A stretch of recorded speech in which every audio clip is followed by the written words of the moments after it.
টাকাটা উন্নতি দেবে, হাতটা ধরবে, হয়ে যাবে। তো আমরা যদি ওরকমের সবাই মানসিক প্রস্তুতি নিয়ে থাকি, তাহলে যা বলা হবে, আমরা যদি সেই কাদামাটির মতো নিজেকে তৈরি করতে না পারি, আমি যদি আমার জায়গায় শক্ত থাকি, তাহলে কিন্তু আর যা কিছু তৈরি করা সম্ভব হবে না কোনো অবস্থাতে। আমি একটু মূল কথায় যাই, যে যে উদ্দেশ্যে, সেটা হচ্ছে শিক্ষার মান উন্নয়ন।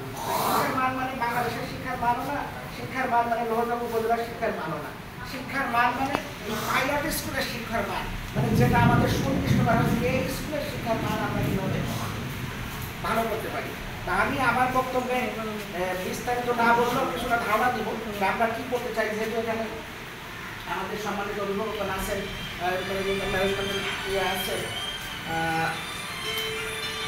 স্কুলের সুনাম কিংবা কোয়ালিটি এডুকেশন, কোয়ালিটি একটা প্রতিষ্ঠান কেমন, এটা আমরা 3টা সাইড বিবেচনা নিতে পারি।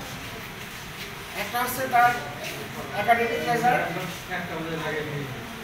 যেমন আমরা রেজাল্ট হলেই দেখতে পাই আইডিয়াল স্কুল অ্যান্ড কলেজ, বিনামেসা school and college, Shamsul school and college রেজাল্টের শীর্ষে, ওদিকে নরসিংদী স্কুল অ্যান্ড কলেজ, আমাদের এদিকে শরীয়তপুরে কিছু, মাদারীপুরে কিছু স্কুল আছে, মুর্শিদাবাদের মধ্যে এভাবে এখনো নাম করা কোনো প্রতিষ্ঠান বলার মধ্যে, ঢাকাতে শতভাগ প্রতিষ্ঠান আছে কিন্তু নাম করা অল্প কয়েকটা। এখন তারা কি একাডেমিক রেজাল্ট দিয়ে তারা সাফল্য অর্জন করে। এসএসসি পরীক্ষা দিচ্ছে কতজন? 1800।